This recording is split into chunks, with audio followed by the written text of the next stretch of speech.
You will hear 4 different recordings, and you have to answer questions on them. The correct answers are at the end. Now let's begin with Part 1. Part 1. You are going to hear a woman talking to a university librarian on the phone about the library membership. First, you have some time to look at questions 1 to 3.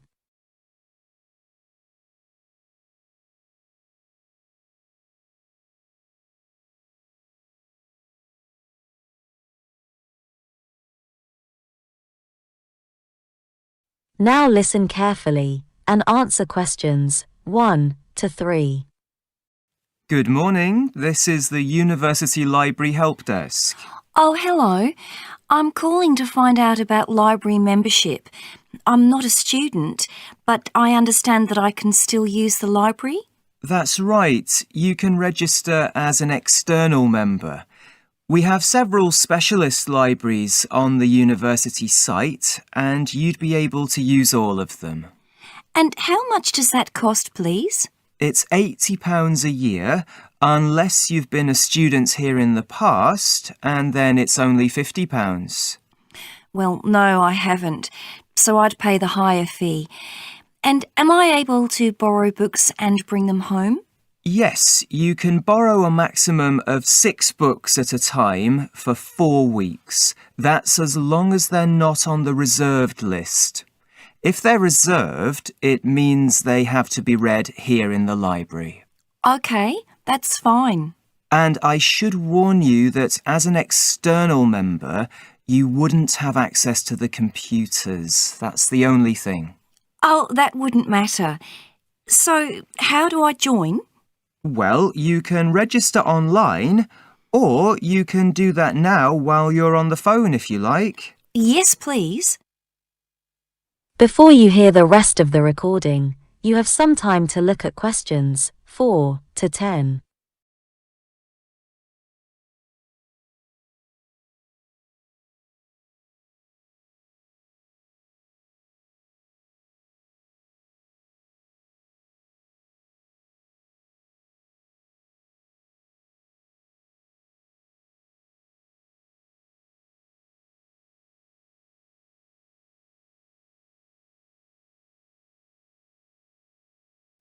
Now listen carefully and answer questions 4 to 10.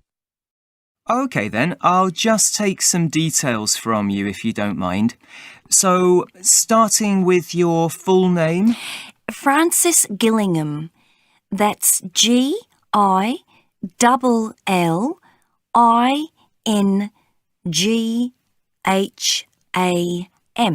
Fine. And is that Miss, Mrs. or? Miss. And can you tell me what your current job is? Or are you a student somewhere else? I used to be a teacher, but now I'm a writer, so I need to use the library for my research. OK, got that. And your address, please? That's 112 Bridge Street. Right. And I assume that's here in Chester, is it? That's right. And it would be useful to have a phone number, either a landline or a mobile, whichever you prefer. No problem. My mobile number is 07743 961 408. OK, nearly there now. Would you like my email address too? That's just what I was about to ask for. It's technical@swiftair.com. Is that TECHNICAL?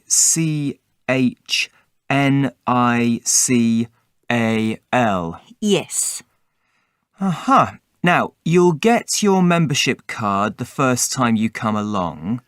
But can you tell me which of our libraries you'd like to pick it up from? The business library or the engineering library or... Education, please. That's the one nearest the main entrance, isn't it? Yes, that's right. It doesn't mean that you have to use that library all the time. You can use any of them. Right. Well, the last thing is payment. How would you like to pay? I can take a card payment right now, or you can pay by cheque or in cash at the library desk next time you come in. I'll pay now, please. Sure, no problem. If you'd just like to hold on a moment, I'll... That is the end of part 1. You now have some time to check your answers.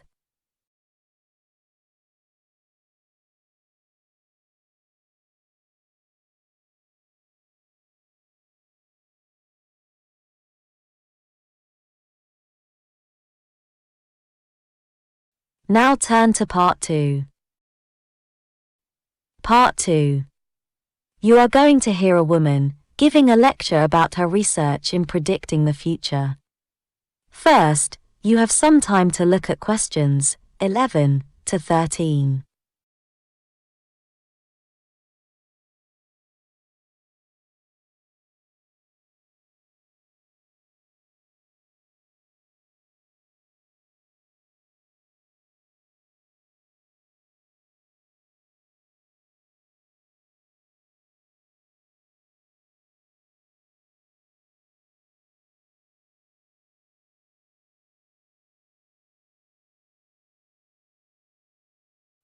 Now listen carefully and answer questions 11 to 13.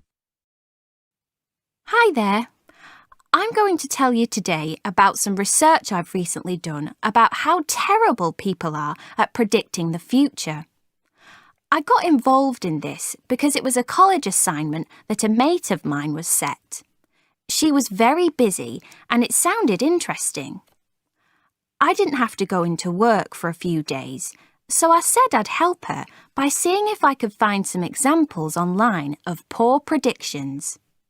Well, I soon found lots of inaccurate predictions simply by Googling the words bad predictions. Many of the predictions I then looked at were wrong because people tend not to recognise how important a new invention would turn out to be. I don't suppose that's surprising. Generally speaking, it's not easy for most people to understand how big an impact something totally new might have. You'd imagine it would be easier for people with specialist knowledge of the area to realise the potential of a new invention, but I was amazed